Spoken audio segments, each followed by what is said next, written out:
सारी माया ग्रहों की है। और ग्रहों को प्रभावित करने में नक्षत्र मंडल हैं।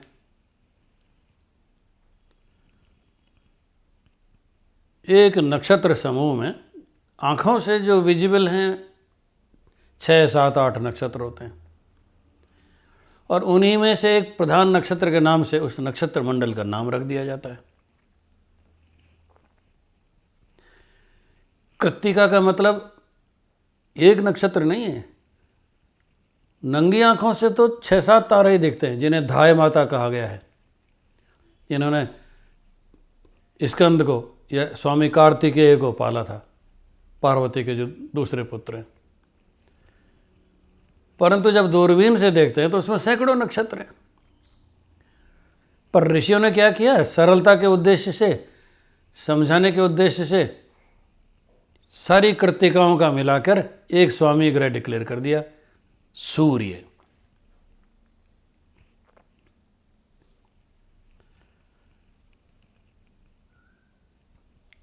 तो हर ग्रह के साथ ऐसा है कि 9 नक्षत्रों के समूह के 9 ग्रह स्वामी बताए गए, फिर अगले 9 नक्षत्रों के वही 9 स्वामी रिपीट हुए, फिर अगले 9 नक्षत्रों के वही स्वामी घोषित किए गए। यानी 27 नक्षत्र जो भारतीय ज्योतिष में काम लिए गए, उनमें एक ग्रह को 3 नक्षत्र मिले हैं बारी बारी से, पहला, 10वां, 19वां, ऐसे इस क्रम में। तो हम अब नक्षत्र की बात ना करके ग्रह की बात करेंगे। थोड़ा सा परिचय हम देंगे हर ग्रह के बारे में। सूर्य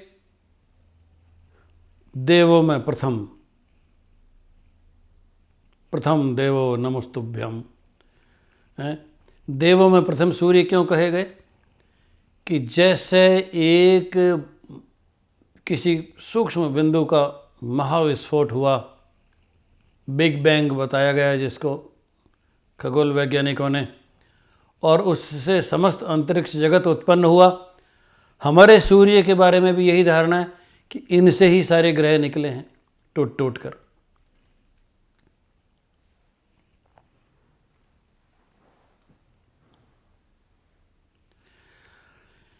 सूर्य सिंह राशि के स्वामी हैं, राजसी लक्षण हैं, राजा हैं, स्वामी हैं, न्याय पसंद हैं,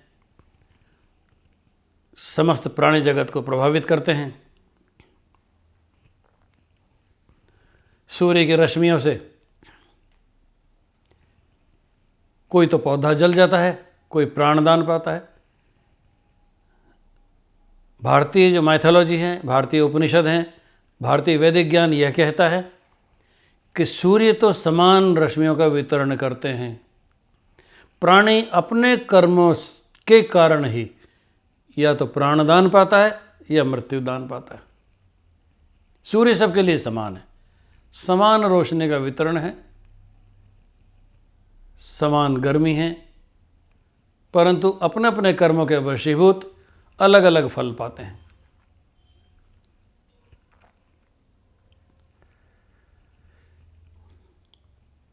शरीर में हड्डियों के स्वामी हैं, पित्त भी वह देते हैं, सन स्ट्रोक भी वो देते हैं।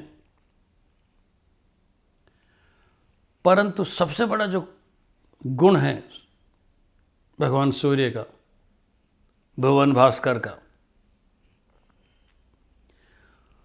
वो आपकी आत्मा से संबंध जुड़ता है। आपको आत्मबल वही देते हैं। मोक्ष की बात सूर्य के कारण होती है।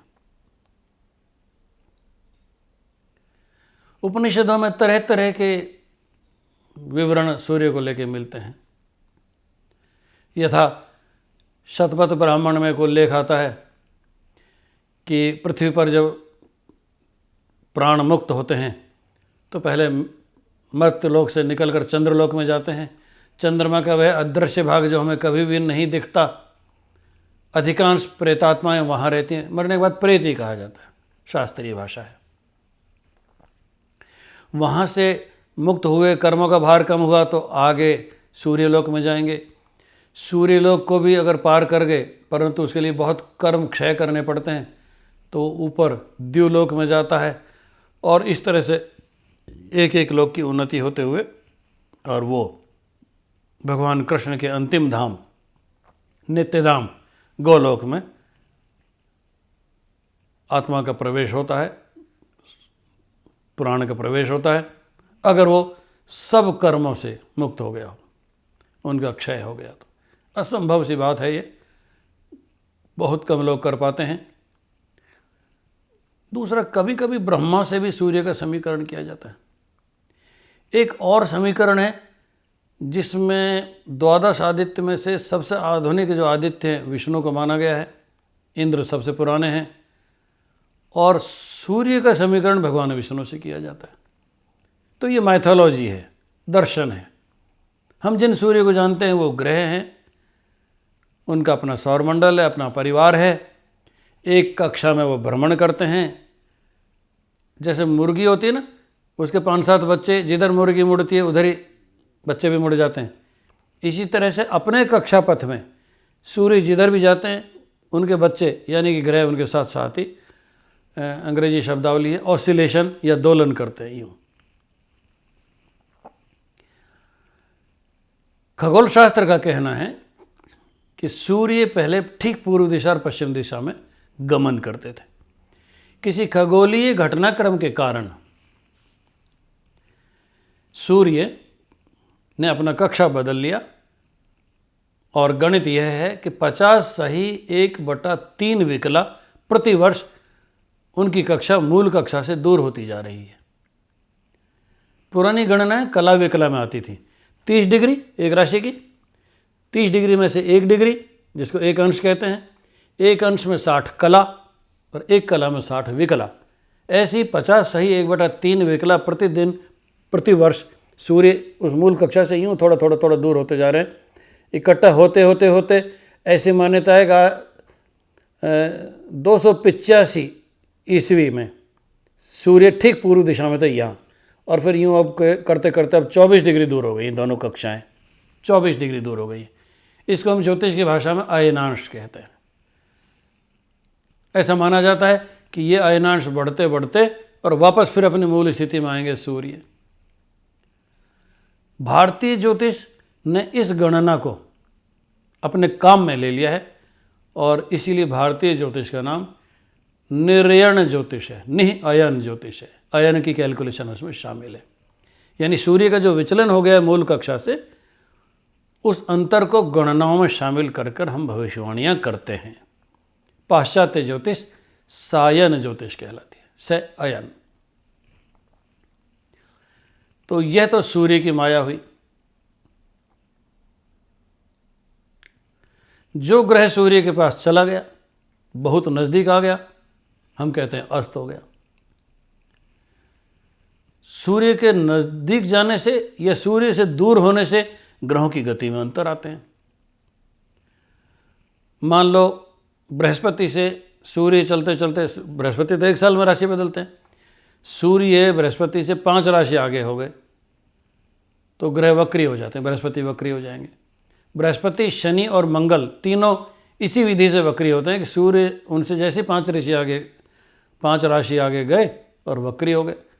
फिर करीब करीब 5 राशि आगे जाने तक, यानी 4-5.5 महीने तक ये वक्री रह सकते हैं ग्रह।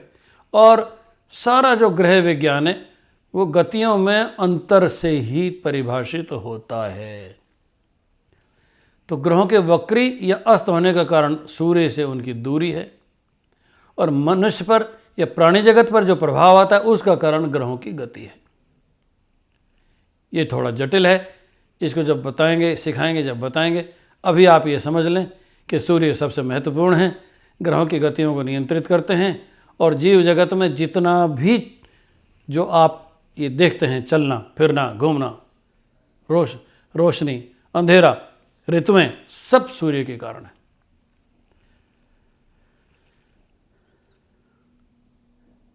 अब चंद्रमा पर आए अपन। शीतल, मृदु, शांत, मनभावन, अलौकिक सौंदर्य कवियों के दिमाग में घुसा हुआ, साहित्यकारों की उपमाओं की प्रेरणा। तुलसीदास ने सैकड़ों बार चंद्रमा को उपमाओं में प्रयोग किया। कौन कवि है, कौन लेखक है जिसने चंद्रमा को लेकर कुछ न कुछ गढ़ा हो। बम्बई फिल्म नगर में जाइए, चंद्रमा को लेकर कितने गीत गाए गए हैं।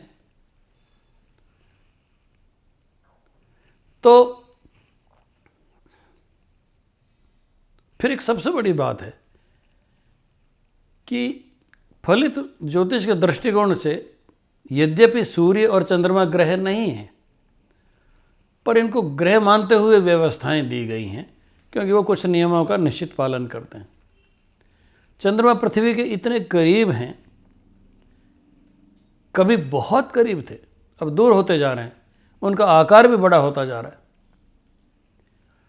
परंतु पंचांग का निर्णय चंद्रमा के कारण ही संभव है। सूर्य और चंद्रमा की परस्पर गतियों के कारण पंचांग का निर्माण हुआ और 5 अंग बनाए गए। सूर्य, चंद्रमा, तिथि, करण, आप योग, 5 अंग से पंचांग बना है। और भारतीय समाज व्यवस्था, हिंदू संस्कृति, हिंदू कार्य पद्धति, हिंदू मुहूर्त, हिंदू व्रत त्योहार, हिंदू मान्यताएं और हिंदू का समस्त जीवन संचालन इन 2 ग्रहों की गणनाओं पर ही आधारित है। कौन भारतीय है जो घर से रवाना होने से पहले तिथि का और लग्न का विचार नहीं करता, राशि और नक्षत्र नहीं देखता, दिशा शूल नहीं देखता? आम भारतीय लोगों से आप सुन सकते हो सोम शनिश्चर पूर्व वासा, मतलब सोम और शनिवार हो तो पूर्व में यात्रा नहीं करनी चाहिए। फिर ऋषियों ने समाधान भी दिए, दही खाकर जाइए। हर चीज तो इस चंद्रमा ने और नक्षत्र ने और लग्न ने तय कर दी। आप घर से निकले, किसी को छींक आ गई, अब ऋषि कह गए वापस घर में जाओ, अंदर बैठो, पानी पियो, दही या गुड़ या ऋषि ने जो भी बताया मुंह में लो, पुनः पानी पी लो, फिर उठो, फिर घर से बाहर जाओ, तो मुहूर्त बदल गया। बिना मुहूर्त के कोई भारतीय सोच ही नहीं सकता कि कोई काम किया जाए। और जब मुहूर्त की बात हो, जब शुभ अशुभ की बात हो, जब कार्य को साधने की बात हो, चंद्रमा प्रथम है। बहुत चंचल है चंद्रमा, जल प्रधान है, जल के कारक माने गए, मन के कारक माने गए। चंद्रमा मनसो जात है, आपके मन पर चंद्रमा का नियंत्रण है। आप जो भी सोचते हैं, जो भी आपके तरंगें दिमाग में दौड़ती हैं, आपका जो भी मूड स्विंग्स हैं, आपकी जितनी भी उर्वर मस्तिष्क शक्ति है,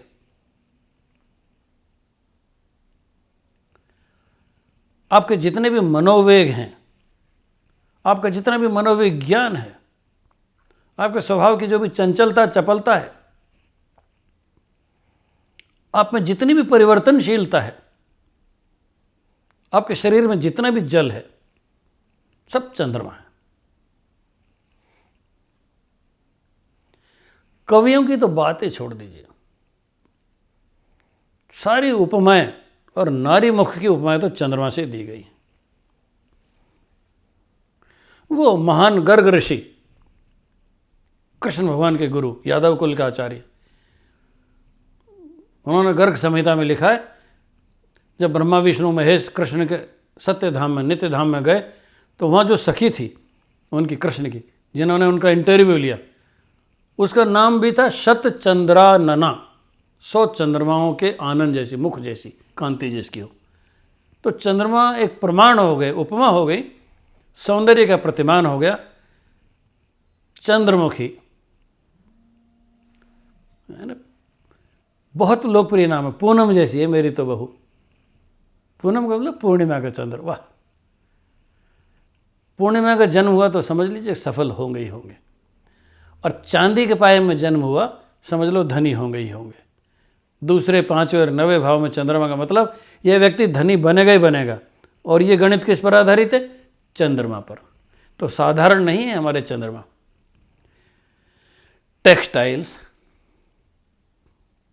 कॉस्मेटिक्स, जल, जवाहरात, वुड, जल से उत्पन्न होने वाली वस्तुएं, नदी, तालाब, समंदर, ये सारे चंद्रमा के विषय हैं।